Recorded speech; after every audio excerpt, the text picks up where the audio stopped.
On va terminer avec la conférence plénière de Serge Morand. Je vous invite à monter sur scène. Donc, directeur de recherche du CNRS, représentant français à l'OLEP. J'utilise ça plutôt, d'accord. Ouais. Ouais, non, et vous allez nous parler de l'approche One Health et la prévention en amont pour sortir des crises sanitaires. Voilà. Donc, merci. Puis surtout que c'est un plaisir de venir toujours sur Lyon. Ça fait très longtemps que je suis déjà venu à Lyon. Les premières fois, c'était dans les conseils pour l'université, la fac des sciences. Après, ça a continué. Travailler aussi avec VetaGrossup, avec le début de l'Institut One Health, avec le début. Travailler aussi avec la Fondation Mérieux, dont notamment participer à une des nouvelles salles de la Fondation Mérieux pour mettre sur les aspects zoonoses, quoi. Mais aujourd'hui, donc ça va venir, la présentation. Donc on va discuter de cette approche One Health, et ça va être en 3 parties. La première partie, c'est tout va mal. La deuxième partie, c'est finalement qu'est-ce qu'on fait donc avec cet aspect One Health. Et puis la troisième partie, c'est vous montrer peut-être plus justement d'avoir des aspects un peu plus positifs, et notamment sur des actions au niveau de la prévention. Alors tout va mal, ça commence déjà mal, hein. Ça va venir, quoi. Donc alors juste pour, alors je meuble le temps, il n'y a pas de problème, je peux parler, c'est aucun souci. Alors pour vous dire que j'ai la chance d'être basé aussi en Thaïlande, donc en Asie du Sud-Est, où ça fait presque 20 ans maintenant que je travaille en Asie du Sud-Est, essentiellement parce qu'il y avait 2 papiers qui étaient sortis en 2008. Un premier papier qui montrait que les émergences, c'est le grand papier Jones qui était parti, les émergences, quoi. Il y avait plusieurs points chauds sur la planète, et dont un point chaud en Asie du Sud-Est, 2 points chauds d'émergence, et surtout en lien avec les maladies zoonotiques. Et puis un papier qui était passé un peu plus moins visible, qui était dans Science, par Shipper, qui avait montré aussi les points chauds de biodiversité, riches de biodiversité sur la planète pour les mammifères. Alors bon, c'est bien, c'était intertropical, mais surtout il y avait les points chauds d'espèces en danger. Et il n'y avait qu'un seul point chaud, c'était l'Asie du Sud-Est. Et c'est là que finalement je me suis dit, il y a peut-être quelque chose à voir, de faire ces liens finalement entre ça va pas venir. Donc entre finalement cette baisse de biodiversité et ces maladies émergentes. Donc on fait pas mal de terrain, travailler sur pas mal de pays en Asie du Sud-Est, notamment beaucoup de terrain, et en utilisant les modèles rongeurs. Donc sur le Thaïlande, Laos, Cambodge, Vietnam, Philippines, oui, et un tout petit peu à Malaisie. Et puis de commencer aussi à finalement être de plus en plus associé à essayer de mieux comprendre finalement l'évolution des paysages avec les gens, quoi. Et puis finalement d'intégrer beaucoup plus la santé humaine ou la santé animale, quoi.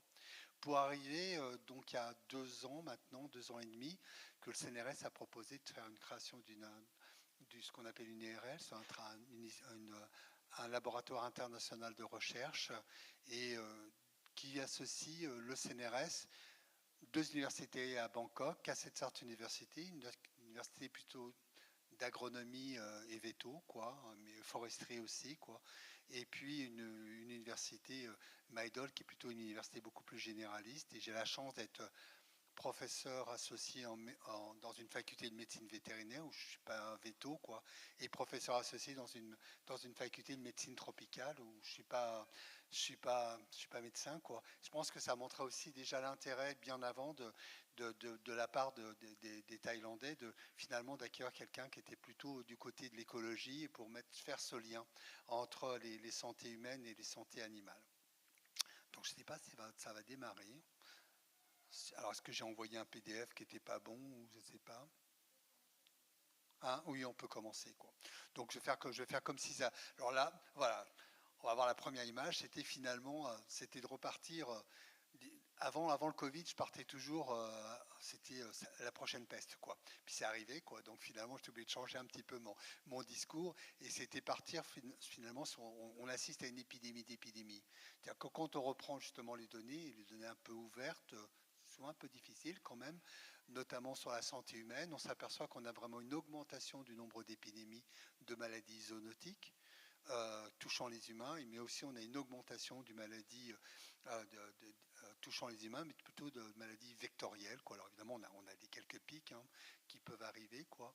Et puis on a une deuxième, mais si on regarde du côté de la santé animale, on voit qu'aussi, alors avec les données de la FAO par exemple, ou de l'OMSA, l'Organisation mondiale de la santé animale, on voit qu'on a une augmentation du nombre d'épidémies qui touchent les animaux domestiques, et de plus en plus c'est vraiment récurrent. La France encore assez récemment avec la maladie nodulaire. Hein. Et puis si on regarde la faune sauvage, alors c'est aussi vraiment très dramatique, hein, puisqu'on a vraiment une augmentation très forte des maladies infectieuses touchant et certaines zoonotiques, hein, d'autres non, hein, qu'on pense finalement à la grippe aviaire, hein, où le passage on a le réassortiment très important qui se fait dans les élevages, et avec la sélection de souches pathogènes qui repartent après sur les oiseaux sauvages. Alors c'est vrai que les oiseaux sauvages participent de la dissémination, mais pas que. Hein. Le transport aussi des virus avec les transports d'animaux est très important. Et là-dedans, le virus est arrivé en Amérique du Nord et ça a été la catastrophe, la flambée, quoi. Donc où là, on a eu quand même des millions d'oiseaux qui en sont morts. On a eu des animaux aussi marins, des mammifères marins qui sont morts, quoi. Le truc, il a commencé à émerger, ce virus, sur des vaches laitières aux États-Unis, quoi. C'est quand même quelque chose d'assez important. Le côté, si on continue là-dedans, c'est que finalement, on essaie de comprendre un peu plus quels sont vraiment les facteurs d'émergence. Et les facteurs d'émergence, on essaie de regarder quels sont les plus importants. Le plus important, c'est l'élevage. Donc c'est l'élevage qui est le plus important, on le voit bien parce que d'une part, c'est avec ces animaux domestiques qu'on partage le plus de zoonoses. Hein, et il y a une très bonne relation entre le temps de domestication de tous ces animaux et le nombre de maladies zoonotiques qu'on partage avec eux. Mais aussi que quand un nouvel animal rentre en élevage, finalement aussi, il vient avec ses pathogènes, il récupère les pathogènes, il vient dans une communauté de partage. Et donc on le voit bien, parce que si on voit le temps de domestication, on a le chien d'abord, et après on a la vache, et puis finalement les animaux qui ont été domestiqués les plus tardivement, comme le lapin, qui est à peine encore bien domestiqué, quoi, c'est lui qui nous partage le moins. Mais il n'y a pas de saturation. Mais si on regarde aussi les oiseaux, c'est exactement pareil, hein, avec le poulet d'abord, quoi. Et si on regarde les animaux commensaux, ou les animaux qui sont en fait, qu'il faut toujours apprivoiser, on a aussi cette même relation. Donc ça aussi c'est important, parce que ça veut dire que si on met quelque chose de nouveau en élevage, potentiellement, c'est des nouveaux problèmes qu'on met en place, quoi. Et on pourra en discuter après, quoi.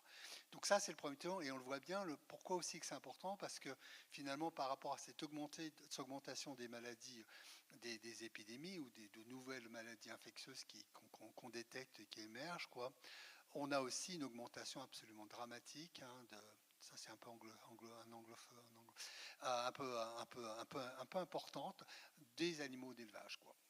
Je reprends toujours un peu ces données. En 1960 à peu près, il y avait 600 millions de têtes de bétail. Hein. On arrive en 2022, il y en a 1,6 milliard. Si on regarde pareil, les cochons, il y en avait 500 millions à peu près, quoi. Là, on était passé presque à 1,5 milliard. On est redescendu à cause de la peste porcine africaine, et ça y est, ça redémarre, quoi. Si on regarde le poulet, on est arrivé en 2020 à plus de 30 milliards de poulets sur la planète, quoi. Donc si on regarde globalement, si on estime la biomasse, la biomasse, je veux dire, des vaches, hein, sur la planète est plus importante que la biomasse des humains. Le poids des vaches, en fait, on ne doit pas dire un monde dominé par les humains, c'est un monde dominé par les vaches. Donc, et à tous les niveaux, hein, des vaches à tous les niveaux. Donc, ça veut dire que le poids, quoi. Si on prend finalement le poids des humains et de tous les animaux domestiques, c'est 98% du poids de tous les vertébrés terrestres. Donc ça montre un peu Si on regarde les oiseaux sauvages, ils étaient estimés à peu près 400 milliards en 1997. La dernière estimation de 2020, c'est 40 milliards. Très bientôt, il y aura plus de poulets sur la Terre que l'ensemble des oiseaux sauvages. Donc ça donne un peu la force de tout ça, quoi. Et on continue. Il y a toujours une demande, c'est pas en diminution. Voilà, on y arrive. Donc je continue. Donc je vais passer quand même. Il faut que je mette mes lunettes. Hop, là, voilà, j'en étais là, donc on va passer. Donc, et si on regarde, oui, alors je vais peut-être quand même mettre ça, quoi. Alors si je l'ai à barre, je dois revenir ça. Ouais. Et hop, je reprends ça aussi. Et là-dedans, donc, j'ai oublié aussi, hein, ce qui était vraiment important, c'est qu'il y a aussi pas mal de choses qui touchent la faune sauvage, notamment, on voit les chauves-souris, on voit les amphibiens avec des maladies non zoonotiques, mais qui ont complètement émergé et qui émergent aussi sur les plantes. Hein. Ce qui veut dire aussi que tout, finalement, est associé avec ces augmentations d'émergence absolument considérables. On parle, et ça c'est aussi très clair dans le sommet, je pense que c'est aussi important pour les projets comme ShapeMed, hein, c'est aussi l'augmentation des maladies non transmissibles qui sont vraiment de façon très importante, les maladies aussi respiratoires chroniques hein, que les maladies.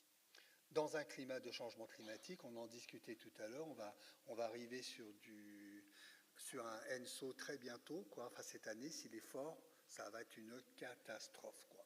Donc en termes d'impact chaleur, de vagues de chaleur, mais aussi en termes d'impact, autres impacts sanitaires. Ça, je vous ai parlé un peu, c'était un petit peu les données que je vous montrais. C'était un petit peu ce que je disais, une planète dominée par les poules et les vaches. Hein. Et puis, et finalement, ça, ce lien est très très fort, c'est-à-dire si on regarde bien toutes les années, on fait des belles analyses statistiques, on montre très bien qu'on a une bonne relation partielle hein, et avec différents types de modèles entre cette augmentation du nombre d'élevages, la densité et les augmentations d'épidémies aux échelles internationales et cet impact sur les baisses de biodiversité. Donc ça, je vous ai raconté ça, donc on est là. Le deuxième, après l'élevage, la deuxième chose importante, c'est évidemment les changements d'usage des terres et notamment la déforestation, les plantations commerciales. Ça m'avait été posé par un collègue qui m'avait dit, justement pendant la période Covid, qui est en fait une étude qui a bien vu globalement les impacts de la déforestation. Quoi. Alors je commence à citer ce qui se passe là. Il dit non, une vision globale, quoi. Alors ça, c'est fait pareil, un côté un peu data, hein, data science, on prend toujours encore. Donc, toujours les mêmes données que je vous présente, hein, je vous ai présenté. Hein, l'augmentation de ces épidémies, zoonoses, vecteurs, mais par chance, on les a par pays. Et là, on reprend les données de la FAO qui sont sur les couvertures forestières globales et sur, alors on a essentiellement des données sur les plantations de palmiers à l'huile. On est bien, quoi. Et là, on voit que finalement, on a aussi des assez bonnes corrélations spatio-temporelles, en prenant bien en compte les deux, hein, sur finalement les changements de forêt, déforestation et augmentation des épidémies, zoonoses et vecteurs bornes, et puis l'augmentation des palmiers à l'huile, alors qui est surtout bien associée, ce que j'aurais dû bien être, surtout sur les maladies vectorielles, quoi. Il faut voir quand même aussi que, spécialement dans la baisse de couverture forestière est surtout toujours marquée dans les pays ce qu'on appelle du sud global, hein, dans l'hémisphère sud, alors que finalement dans les pays de l'hémisphère nord, où j'inclus d'ailleurs la Chine, hein, on est plutôt dans une phase de reforestation, quoi. C'est pas forcément de reforestation, mais c'est souvent de l'afforestation, c'est souvent des plantations commerciales, et là on s'aperçoit qu'on a encore le même souci où finalement la forêt, remettre de la forêt, ça peut aussi créer aussi des problèmes, spécialement si ce n'est pas finalement des forêts, je dirais, traditionnelles de conservation. Dans une situation, on est aussi dans une biodiversité vraiment en crise. Hein, le dernier Planète Vivante, un index qui a été développé donc, par le WWF et puis par d'autres, la Société zoologique de Londres. Donc ça, c'est basé sur des longues données. Hein. Ce sont soit des ONG, soit des parcs, soit des scientifiques qui font des suivis de population, quoi, qui les mettent justement en données libres, quoi, et qu'on peut les récupérer, les réanalyser, quoi. Et là, finalement, c'est plutôt encore chaque fois pas bon du tout. Hein. On voit vraiment une décroissance finalement de cet index planète vivante, c'est-à-dire de l'abondance réellement des trucs, pas simplement que la perte d'espèces, et surtout très fortement marqué dans les pays de l'hémisphère sud. Si on met un peu tout ça ensemble, si je reprends finalement toutes les données qu'on connaît, finalement, tout ce qu'on sait sur la présence de maladies infectieuses affectant les humains dans chacun des pays, alors qu'ils ne font pas forcément d'épidémies, c'est pas des données historiques, y comprend les données qu'on connaît sur la biodiversité, en prenant par exemple les données de l'UICN, quoi, on s'aperçoit qu'on a une très bonne corrélation. C'est-à-dire que plus il y a biodiversité dans un pays, plus il y a de diversité, de maladies infectieuses, mais c'est-à-dire diversité de pathogènes. Finalement, c'est tout à fait logique, hein, puisque cette diversité de pathogènes, elle est en fait hébergée par des vecteurs, elle est hébergée par des réservoirs.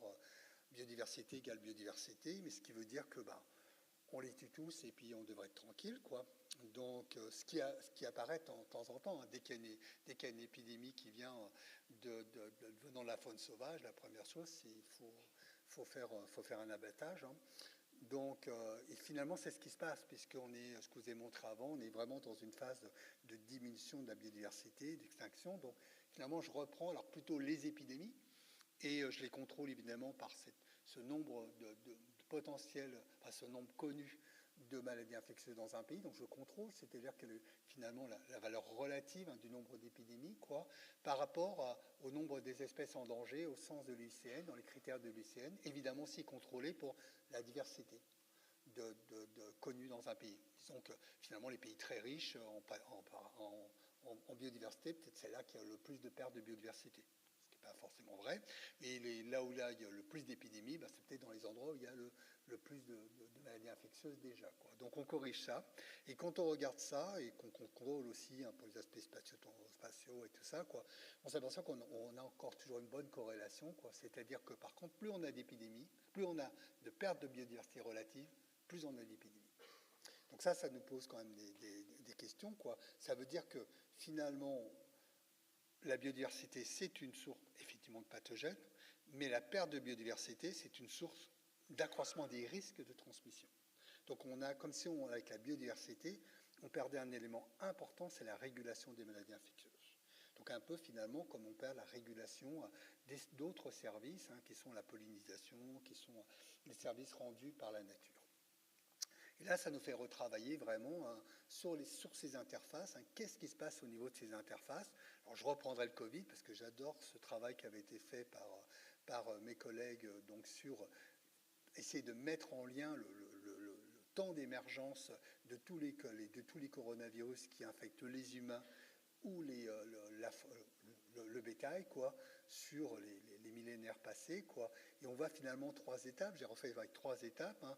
Jusqu'au 19e siècle inclus, on a 3 coronavirus qui ont émergé chez les humains, quoi, issus des chauves-souris ou des rongeurs. Je suis content parce que les rongeurs sont là quand même. Hein, et issus des rongeurs, et au moins 2 fois, on met des animaux domestiques qui ont finalement le rôle de bridge. Pendant toute la phase du XXe siècle, 4 coronavirus sont émergés. On sait au moins 1 qui sont issus des chauves-souris. Tous sont restés dans le compartiment animal domestique d'élevage. Et puis, 25 ans, simplement 26 ans maintenant du XXIe siècle, on en a 8 qui ont déjà émergé. Donc, qui ont émergé soit le compartiment humain, soit le compartiment finalement qui sont restés dans le compartiment sauvage, où chaque fois on a, alors, chauve-souris, rongeurs, potentiellement oiseaux, on se pose des questions, quoi, mais encore une fois, les animaux domestiques d'élevage, plus de nouveaux animaux mis en élevage. Et je pense que là, au moins, c'était très clair pour le SARS-CoV-1, avec la civette qui est mise en élevage en Asie.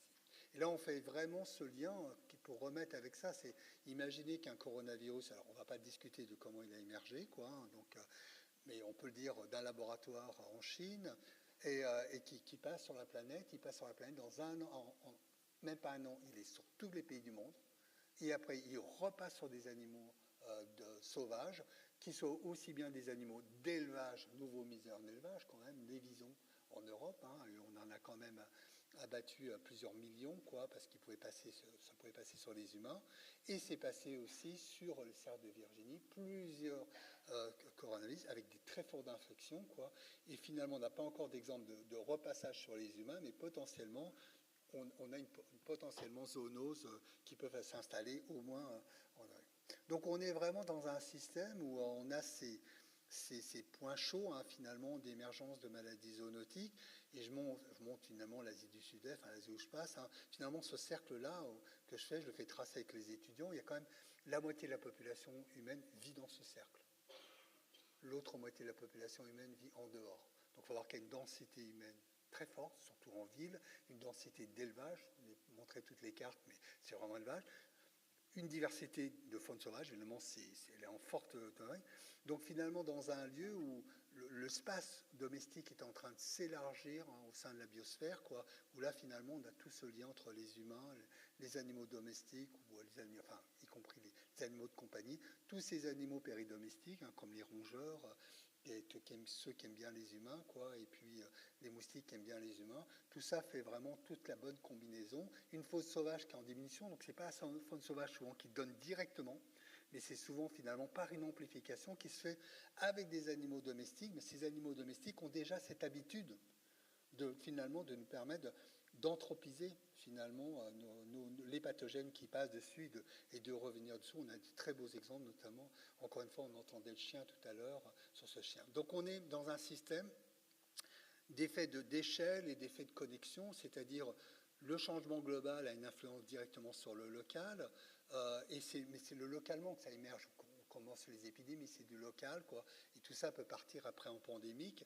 Finalement, dans cette globalisation qui va entraîner une urbanisation très importante, je n'ai pas parlé aussi des causes d'urbanisation, l'accroissement du commerce mondial, bon, ben, ça marche très bien avec notamment différents types de maladies infectieuses qui transitent, y compris le Covid, tous ces changements d'usage des terres, ces infrastructures, cette mobilité, tout ça fait que finalement on est dans les situations idéales qu'on fait.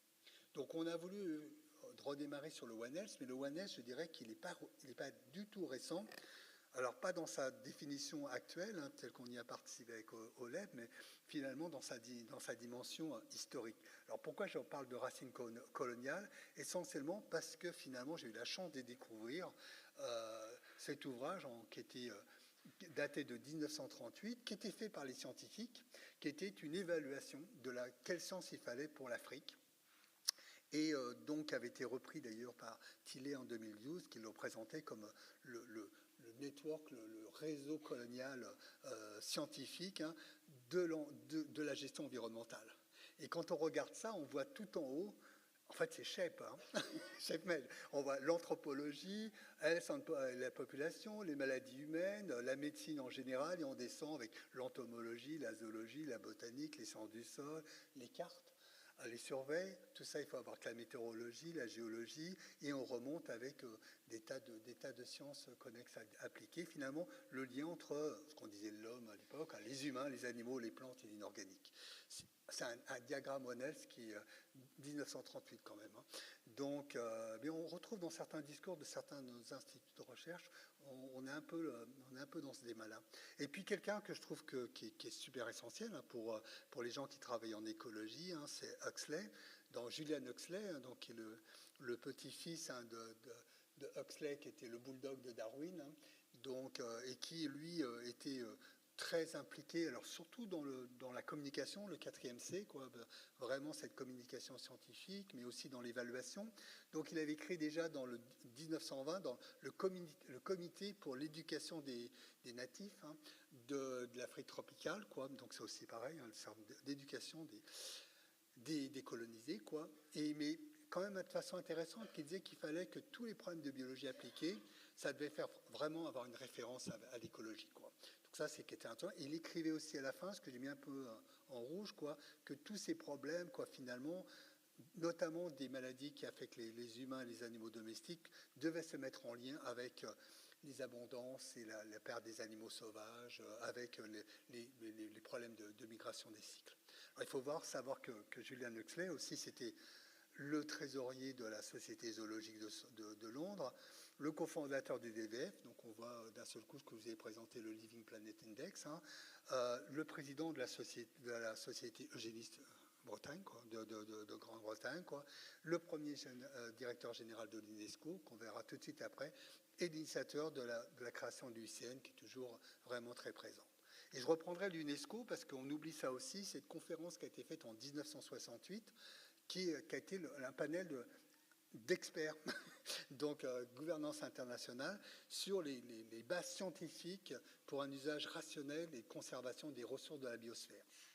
Et les recommandations 3, qui étaient recherche sur l'écologie en écologie humaine, en disant d'abord que l'humain était, enfin l'homme, je traduis en humain, c'est une part intégrale des écosystèmes et qui non seulement influencé, mais influençant leur environnement, quoi, et que leur santé physique et mentale, maintenant et dans le futur, sont totalement liées avec les dynamiques des objets naturels, quoi, les forces et les processus qui interagissent, y compris les cultures humaines, quoi. Et dans les recommandations, recommencer en deux, qu'il faut continuer et intensifier les recherches sur l'écologie des maladies humaines en référence spéciale à celles associées avec les changements environnementaux et les maladies zoonotiques qui viennent des liens entre les humains et les animaux. 1968. Qu'est-ce qu'on a fait pendant tout ce temps-là? Non, mais par contre, on a fait beaucoup de conférences encore, donc et on en a fait fini une il n'y a pas longtemps, donc juste hier. Et finalement, ça nous amène à tout un ensemble qu'on a entendu tout à l'heure, le One Health, Planetary Health, quoi, qui était vraiment intéressant, EcoHealth aussi. Et on va peut-être rester sur le One Health, et notamment la référence lyonnaise, on peut dire, du One Health pour sortir des crises. Donc, je ne sais pas si Sébastien est là parmi nous, quoi, mais qui a été vraiment initié avec le démarrage, finalement, des prémices de l'Institut One Health, quoi. Et la création du panel d'experts One Health, OLEP, qu'il faut voir que ça a été vraiment une initiative en 2020, enfin, presque au début 2021, donc initiative France et Allemagne ensemble, pour finalement créer un panel multidisciplinaire. J'ai eu la chance de pouvoir rejoindre, et qui a eu plusieurs tâches à faire, et notamment une définition One Health, mais ça on en a vraiment parlé. On a eu les 4C qu'on a démontré tout à l'heure, donc on le retrouve vraiment, vraiment bien. C'est vraiment tout à fait ça, c'est une approche. Je dirais avec le One Health, il n'y a pas vraiment de vision. C'est pas très transformatif pour l'instant, même si on veut, ça reste encore très prescriptif, mais c'est une manière vraiment de pouvoir finalement mobiliser quand même. Je crois vraiment, et finalement tous les secteurs s'en sont servis, sont les prix, les villes, notamment la ville de Lyon, s'en est saisie. Donc je pense qu'il faut y aller, quoi, mais il faut lui donner en même temps une certaine vision. Qu'on peut avoir notamment avec la santé planétaire. Et puis quelque chose que j'ai vraiment aimé, je ne vous mettrai pas tout ce qu'on a fait, enfin, surtout dans le premier terme, parce qu'on n'a rien fait pendant le deuxième terme jusqu'à présent, c'est une catastrophe. Donc, mais de pouvoir finalement, une chose qui était vraiment importante, c'est une définition de la prévention.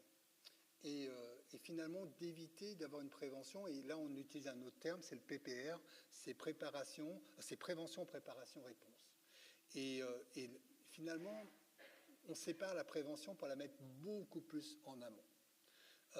Parce que finalement, quand ça commence à tourner chez les humains ou chez les animaux, finalement, on est dans la préparation à la réponse. Finalement, il nous faut des bons laboratoires de diagnostic, il nous faut une surveillance de qualité, il nous faut des capacités de santé publique et vétérinaire, de la recherche en vaccins, de la gestion au long terme des impacts, quoi. Mais finalement, il faut aller, je pense que c'est pas que sur les zoonoses, pour pas mal de choses, il faut vraiment aller vraiment à la source. Qu'est-ce qui se passe? Alors, moi, je n'étais pas d'accord, je voulais avoir des humains aussi, parce qu'il fallait vraiment partir des socio-écosystèmes, quoi. Mais qu'est-ce qui se passe là-dedans, quoi? Qu'est-ce qui sont ces facteurs qui vraiment ont des impacts? Comment finalement les réduire, ces effets des facteurs, quels qu'ils soient? Comment intéresser ces changements anthropogénétiques, quoi? Et là, finalement, on peut vraiment agir à la source. Et là, si on peut réfléchir à une surveillance un peu plus intégrée, on ne va pas surveiller toute la faune sauvage. C'est pas possible. Surtout à un moment donné, on va couper les budgets pour la santé publique. On va pas surveiller les oiseaux qui sont d'ailleurs en voie de disparition, donc ça sert à rien. Mais par contre, on peut vraiment travailler beaucoup plus justement sur les drivers. Et notamment tout le travail qui est fait, que j'ai entendu par certains de nos collègues ici, c'est-à-dire d'avoir un peu des données qui sont des données d'alerte, notamment sur l'environnement, sont des manières de pouvoir le faire. Donc, qu'est-ce que ça veut dire une prévention à la source? Alors ça, c'est pas gagné encore, parce que finalement, en discutant même notamment avec le programme des Nations Unies pour l'environnement, où ils se posent des questions, finalement, les pays se posent des questions, ça veut dire quoi la prévention? La prévention reste toujours, le vaccin, c'est la prévention. Alors oui, c'est la prévention, mais finalement, c'est parce qu'on s'est bien préparé, on a eu les réponses et tout, quoi. Mais c'est pas que ça, quoi. Notamment la santé publique. La santé publique, c'est ce que c'est que la prévention. La prévention, elle est beaucoup plus en amont et concerne beaucoup plus de choses, quoi. Alors ça, c'était aussi intéressant parce qu'il y a eu plusieurs, je dirais, arènes où on a pu réfléchir avec ça, quoi. J'ai eu la chance de pouvoir travailler avec l'UNESCO sur finalement comment implémenter le One Health sur les territoires qui s'appelait Résilience, sur les réserves de biosphère, finalement de se dire, que je vous ai présenté, si on continue comme ça, on va là. Donc, et là, on ne veut pas y aller, c'est-à-dire comment aller prendre les bons chemins pour éviter d'aller vers les mauvais chemins, quoi. Donc, qu'est-ce qu'il faut avoir comment mieux prendre en main les problèmes. Mais c'est exactement ce qui a été présenté tout à l'heure dans la formation. C'est vraiment, donc rien de nouveau, c'est pareil, c'est exactement pareil. Après, il y a tout un ensemble quand même, je veux parler des conférences, il y a pas mal de conférences qui nous donnent aussi des choses, quoi. Je pense qu'il y avait celle-là qui avait été faite sur les forêts et la santé humaine, et notamment les forêts urbaines, quoi, où on a pas mal d'exemples qui nous donnent des pistes de réflexion, des pistes d'action, quoi. Et puis, je vous ferai l'exemple, finalement, l'avant-dernier rapport de l'IPBES, qui est la plateforme sur la biodiversité et sur les services écosystémiques, de plateforme de dialogue politique et de science. Et c'était vraiment ce nexus qu'on n'a pas entendu parler. Le mot nexus n'a pas été prononcé.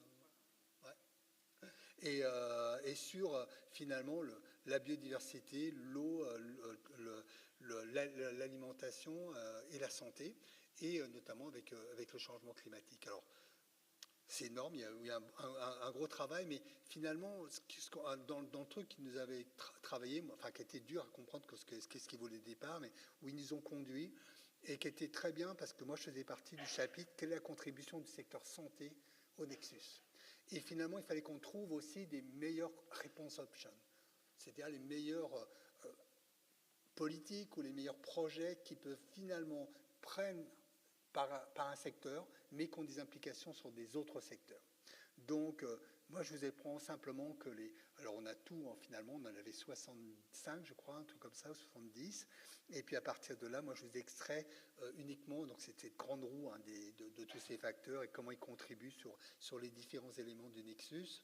Et finalement, on voit quelques exemples là-dedans où on voit des choses qui existent et qui sont prendre, notamment les interventions sur les bassins versants, sur l'eau, la gestion des eaux, avec justement les communautés locales, meilleure gestion des risques. Alors l'approche ONEL, ça a été mis, mais on a aussi les infrastructures vertes qui ressortaient fortement, les gestions de la biodiversité pour la zoonose, la conservation des écosystèmes ou la restauration des écosystèmes. Mais ce qui était peut-être vraiment important, alors je dis, ce qui était peut-être vraiment important, j'ai oublié, j'aurais pu mettre cette diapo avant, ce qui était vraiment important, ça m'a fait quelque chose qu'on ne pensait pas, quoi. Si finalement on met la santé humaine dans une option, il n'y a que des effets positifs sur les autres éléments, pas d'effets, mais pas d'effets négatifs. C'est-à-dire d'intégrer directement la santé humaine, c'est la composante essentielle pour avoir potentiellement des effets positifs pour la biodiversité, pour l'eau, pour l'alimentation, tout en réduisant les impacts du changement climatique. En tout cas, on a une espèce de réduction des impacts, pas de mitigation, pas forcément des réductions. Donc ça, c'était vraiment quelque chose d'une bonne chose. Alors, globalement aussi, je ferai un peu l'apologie de Présode, évidemment, donc sur finalement ce projet français, quoi.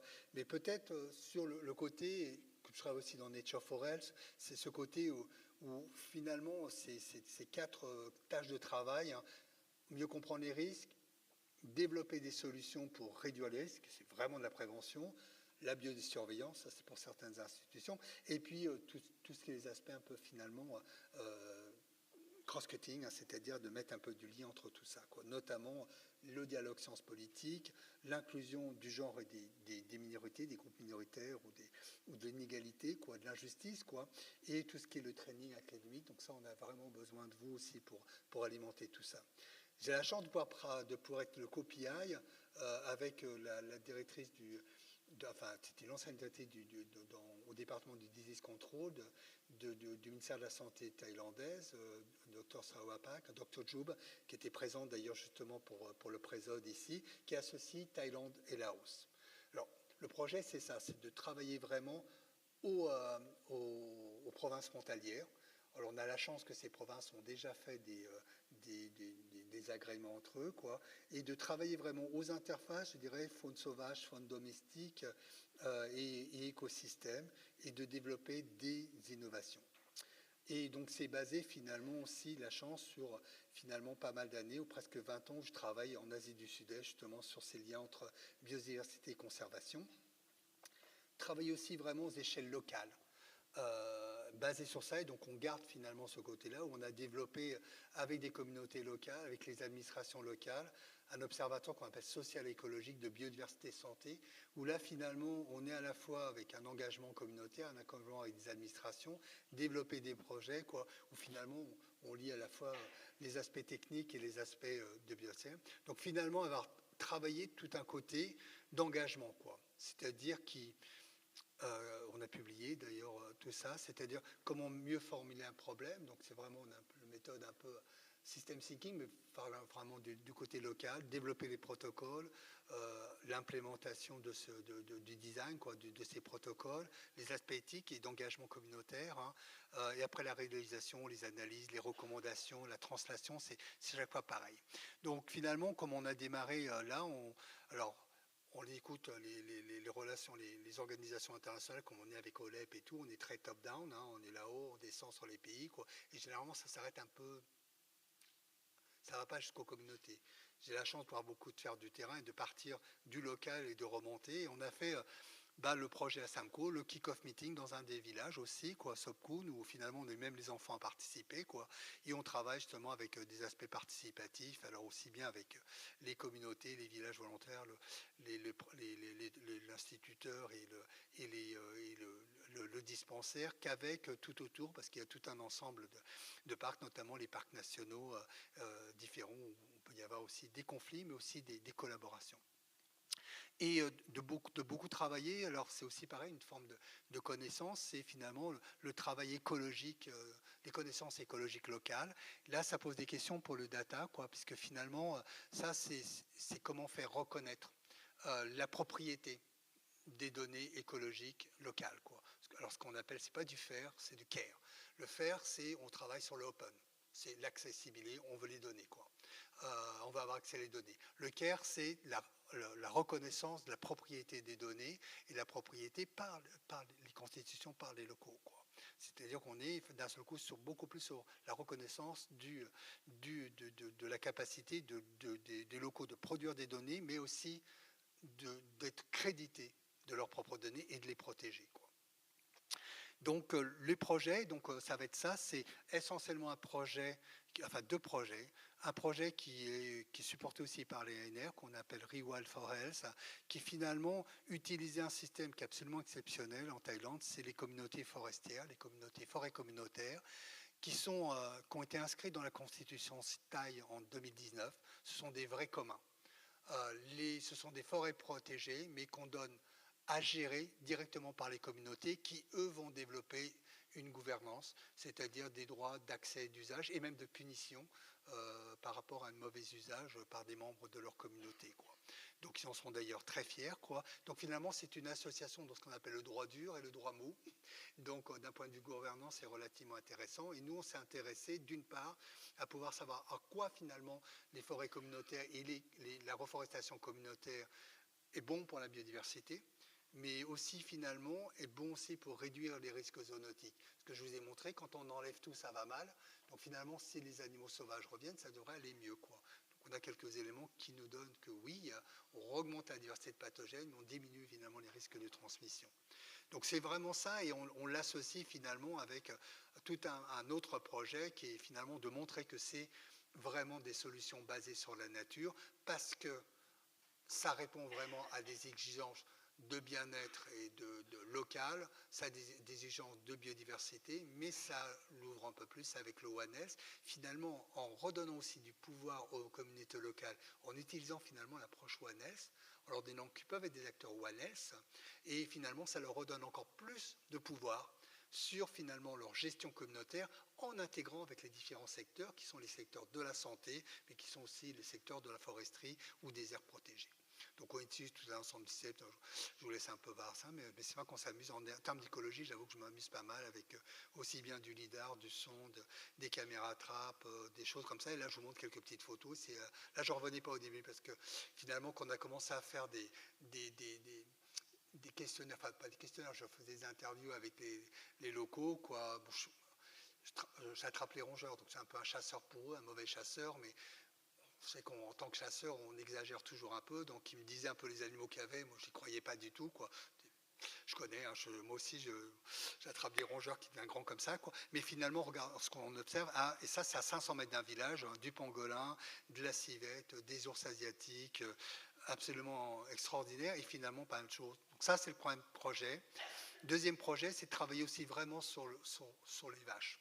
Donc finalement, sur travailler sur un nouveau pastoralisme. Les vaches, dans les pays tropicaux à la saison avec une mousson, elles ne peuvent pas rester en champ parce qu'elles sont en rizière. Donc c'est des rizières donc, qui sont évacuées et vont en forêt, mais là où normalement ils n'ont pas le droit d'entrer, puisque c'est des forêts toutes protégées, quoi. Donc il y a un droit qui est donné, mais qui est absolument illégal, quoi. C'est une sorte de... On ne veut pas savoir ce qui s'est passé, quoi. Mais finalement, on ne reconnaît pas le rôle important que les vaches peuvent faire en termes de gestion forestière, notamment sur nettoyer les broussailles. C'est des antifeux fantastiques. Ils ouvrent, on commence à avoir des données, y compris en Europe, hein, où ils ouvrent un peu plus, ça recrée des îlots de biodiversité. On a des îlots de biodiversité beaucoup plus importants, quoi. Ça recrée une diversité aussi importante, alors différemment que les éléphants, mais relativement importante. Et là, on voit une de mes assistantes qui développe son projet avec les fermiers. Elle va mettre bientôt des colliers GPS sur les vaches et suivre un peu mieux avec Jojo qui est là, qui est notre jeune forestier, qui lui va s'occuper de tout ce qui est les pièges photographiques pour mettre en place. Donc finalement, on peut agir. On peut agir, c'est-à-dire qu'on peut, et notamment par la refaunation, en donnant justement plus de pouvoir aux locaux, et ça peut être ici aux villes, hein, de point de vue, on peut finalement recréer de la biodiversité, à partir de là, réduire les risques, finalement agir, c'est-à-dire diminuer nos risques sanitaires. Et je finis ma présentation, et vous pouvez voir une belle photo de forêt communautaire sur laquelle je vais... Dès dimanche prochain, je vais être là.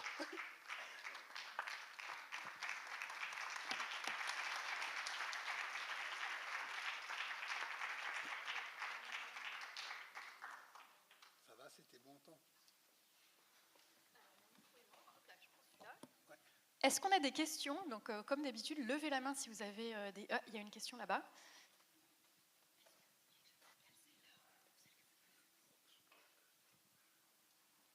Merci beaucoup. On sort du sommet de Salle Santé dans le cadre duquel le panel d'experts de haut niveau OLEP a été quand même particulièrement positionné. Et du coup, je me demandais quels étaient les facteurs, alors pas forcément de blocage pour le second mandat, mais en tout cas d'espoir pour que justement ce second mandat et peut-être le troisième terme soient plus porteurs de changement. Exactement, tout à fait. C'est vrai que le premier mandat, on a été fort, quoi. Le deuxième mandat, là, il n'est pas très bon. Il n'est pas très bon. Je pense qu'il y avait un problème de leadership, hein, de communication, ces choses comme ça. Normalement, on est reconduit pour un an supplémentaire, avril. Donc, moi, j'espère franchement qu'on redémarre fortement et justement, on prend plus en compte vraiment la prévention, quoi. Vraiment, mettre plus l'environnement. Je pense que maintenant, la collaboration entre le secteur, je dirais, de santé animale, santé humaine, il y a vraiment des bons exemples qui se font sur la rage, mais si je vous demande des choses sur la rage, sur l'antibiorésistance, on met un peu plus d'environnement, mais est-ce qu'ils ont vraiment plus de nous, enfin plus de besoin de l'environnement? Peut-être pas forcément, quoi. Par contre, il y a beaucoup plus de choses qu'on peut vraiment travailler sur l'environnement, sur les maladies les maladies tropicales négligées, par exemple, sur les zoonoses aussi, encore une fois, quoi, mais aussi sur la santé mentale, quoi. Je pense qu'il y a vraiment des choses qui peuvent être faites, quoi, avancer. Moi, j'ai fait des propositions ce matin au G7 aussi. J'étais invité au G7 Santé. C'est finalement qu'OLEP redevienne un peu comme l'IPBS, quoi, devienne un endroit où finalement les pays ou les autres organisations internationales peuvent déployer des demandes, quoi, des demandes scientifiques, quoi, finalement, d'avoir une expertise aux sciences ou finalement un état d'un sujet, quoi. On n'a pas d'aide multidisciplinaire, on a des gens du droit, de l'anthropologie, justement sur les communautés, sur l'éthique, plus évidemment les autres disciplines. Donc c'est vraiment le lieu relativement tous engagés fortement, comme moi, hein, quand un peu vraiment engagés. Donc voilà, il faut se saisir de ça, quoi. C'est un peu ça que je disais. Est-ce qu'il y a d'autres questions? Ah oui, par là. Parfait. Non, je revenais sur un exemple que tu connais bien, sur Scrub typhus dans la province de Nantes, puisqu'on l'a travaillé ensemble. Et comment tu expliquais que parfois la reforestation est associée avec une augmentation du risque? Est-ce que c'est sur la définition de la reforestation qui peut relever différentes natures? Vous pouvez répondre. c'est bon, là, ça marche? Ouais, ça Ouais, ouais, ça marche, ouais. Donc oui, c'est une très bonne question, parce que c'est la caractérisation. Non, ça marche pas. C'est en fait finalement la caractérisation de la forêt qu'on a très très difficilement, quoi. Y compris d'ailleurs quand on refait des images satellites, hein, notamment entre vergers et forêts, différents types, c'est pas souvent très très clair et facile, quoi, facile à observer, quoi. Donc c'est le type finalement de reforestation. On peut avoir de la reforestation de type plantation commerciale. Et ça, c'est pas bon du tout, quoi. On le démontre et tout, quoi.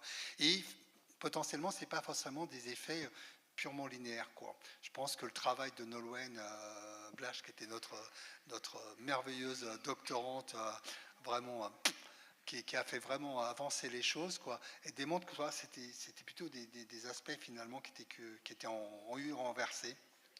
Ouais, ça dépendait, quoi. Mais il y a souvent en fait des relations non linéaires. Et ça aussi, ça fait partie un peu de la complexité, hein, qu'on peut avoir de temps en temps, où on fait du linéaire et c'est pas forcément du non linéaire. Mais par contre, l'interprétation du non linéaire commence à nous poser des sacrés soucis, quoi. Mais une meilleure caractérisation locale, c'est vraiment important. Et ça rejoint un peu les images satellites, quoi. Finalement, comment on peut caractériser. Alors, encore plus en Thaïlande, enfin en Asie, où finalement la vitesse d'évolution des paysages est considérable, quoi. 25 ans, enfin 20 ans, une forêt, ça, elle est belle, quoi. Donc, c'est pas le cas des forêts européennes, quoi. Il faut du temps, quoi. Est-ce qu'on a d'autres questions? Ah, on a une là-bas. Ah bah oui.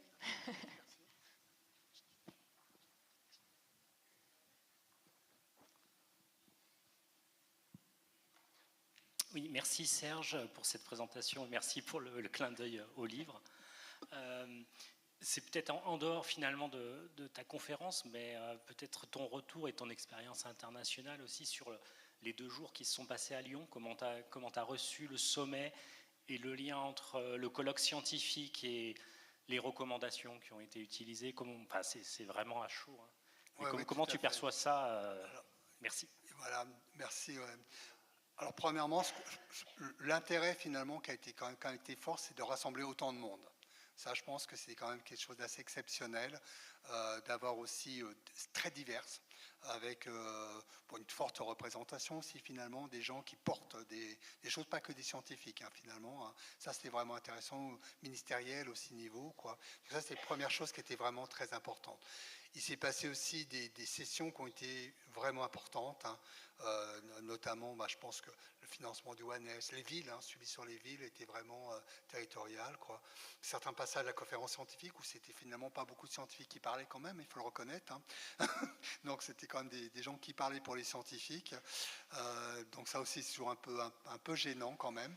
Donc, mais sur les recommandations, c'est, comment dire, on en discutait avec les trucs, c'est quand même toujours un peu vieux monde quand même.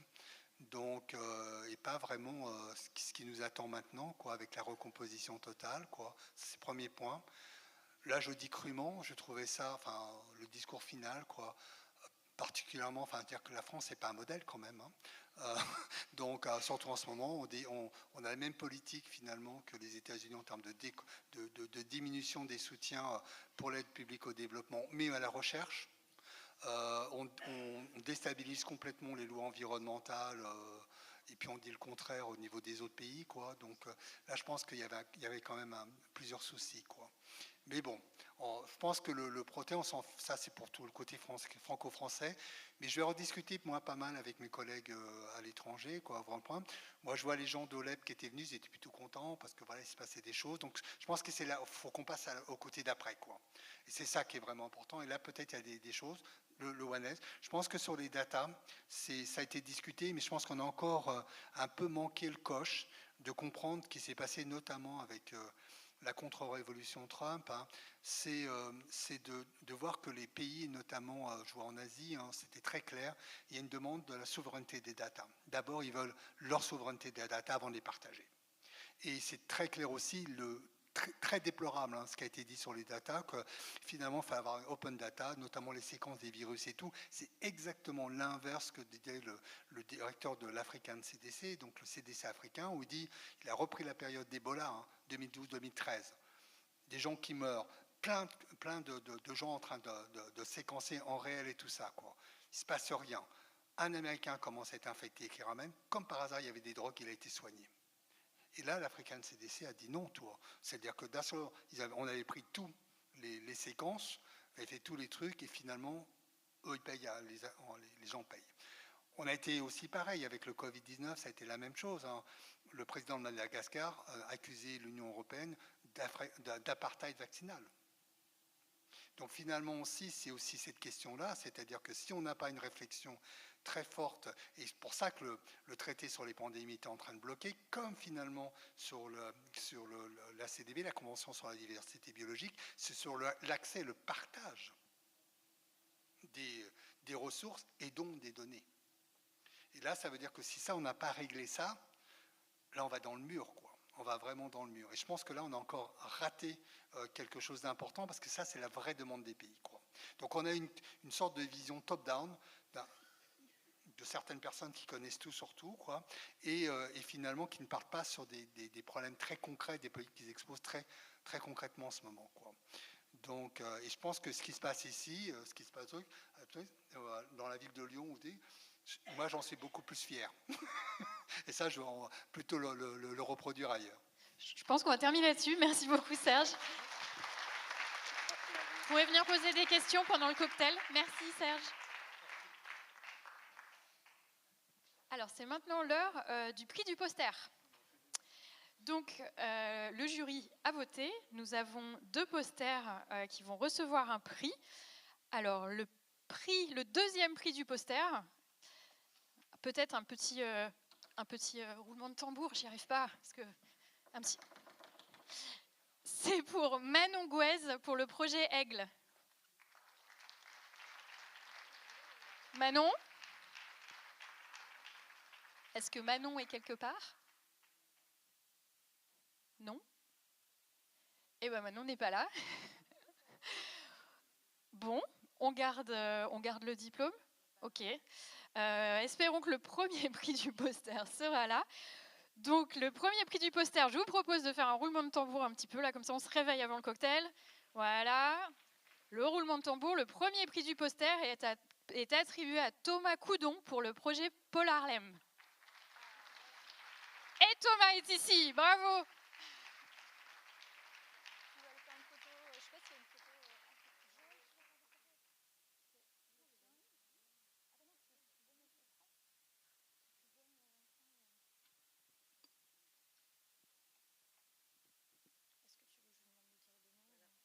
Mettez-vous peut-être au milieu, histoire qu'on vous revienne.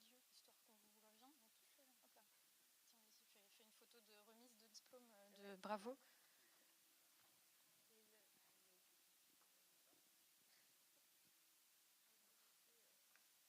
Bravo, félicitations.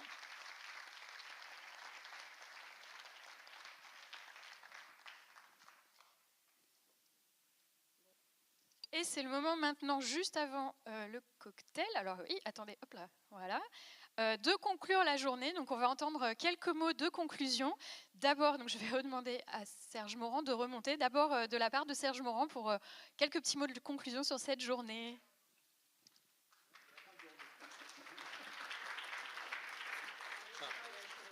Ça va être que de la fin de journée parce que malheureusement je n'étais pas avec vous ce matin, quoi. Mais l'arrivée, moi j'avais suivi évidemment parce que j'étais un peu au courant un peu avant de ce que c'était ce projet. Je trouve qu'on le voit là, quoi. Aussi bien au niveau des capacités finalement qui sont mises en place, hein, pour les formations à quelque niveau que ce soit, quoi, hein. Depuis finalement les étudiants, donc les chercheurs, les ingénieurs, les professionnels de demain, des professionnels actuels, quoi. Mais finalement, des communautés de recherche et d'enseignement qui continuent de se former grâce à ça, quoi. Donc à travailler ensemble, ça c'est quand même vraiment remarquable. C'est pas souvent facile. J'avais un bon ami qui dit que généralement la recherche, hein, c'est une armée mexicaine, quoi. C'est-à-dire qu'il y a plein de généraux, quoi, mais il n'y a pas beaucoup de soldats, quoi. Et finalement qu'il faut avoir un beau leadership pour arriver à mettre tous ces généraux à travailler ensemble. Et là, je voudrais quand même vraiment faire un gros appel pour ceux qui se mettent comme coordinateurs du projet ShapeMade, hein, d'arriver à maintenir leur arme de généraux ensemble, quoi. Donc ça, c'était vraiment un effort qu'on se rend compte pas beaucoup, quoi. Après, j'ai vu quelques projets qui sont montés, qui sont vraiment qui sont vraiment intéressants parce que c'est vraiment ces projets où il faut finalement associer des différentes visions, des différentes méthodologies et répondre à des problématiques vraiment sociétales, quoi. C'est très très concret, quoi. C'est vraiment l'antiborisant. Je fais des exemples parce que finalement, moi j'ai adoré les exemples avec les chiens, quoi, parce que nous aussi on utilise les chiens comme étant vraiment des marqueurs, hein. Et là j'en discutais avec Fabrice où on a pu montrer que les chiens qui se baladent, on leur met des collets GPS en plus, hein. Nous on veut tous savoir ce qu'ils font, quoi. Et pas que les déjections, mais où ils vont, quoi. Et là on a pu montrer que par leur analyse de microbiome, qu'ils partageaient notamment des maladies zoonotiques, enfin des bactéries zoonotiques, quoi, avec les chauves-souris, avec les rongeurs, quoi. Mais pourquoi? Parce qu'ils vont les récupérer, quoi. C'est-à-dire qu'ils sont vraiment des sentinelles de ce qui se passe, hein. Donc c'est des bonnes sentinelles, mais ça veut dire aussi qu'ils sont importants à prendre soin d'eux, quoi. Prendre soin d'eux, quoi. C'est vraiment important. Et puis finalement, ces nouvelles technologies que j'ai bien aimées, qui sont développées aussi bien du labo que des microbiotes, que l'environnement, et puis notamment les nouvelles technologies spatiales, parce que ça, on va en avoir vraiment besoin, couplé avec évidemment du haut débit, hein, c'est-à-dire si on veut faire d'une bonne prévention, si on veut voir sur les facteurs environnementaux, les changements, on va avoir besoin de ça, c'est à traiter beaucoup de données rapidement pour avoir finalement ces connaissances en amont pour prendre les meilleures décisions et éclairer la science. Donc ça aussi, c'est aussi un aspect très important qu'il faut que vous gardez, c'est ce dialogue science-politique. Ça, je vous encourage aussi, hein, toutes les chances, si vous pouvez participer à ces échanges, à ces dialogues science-politiques, de vous engager là-dedans. C'est vrai que ça prend du temps, mais après c'est très valorisant. Et voilà, puis je vais m'arrêter là parce que je parle trop, hein. Merci beaucoup. De toute façon, il y a le cocktail juste après, on peut vous retrouver. Merci Serge.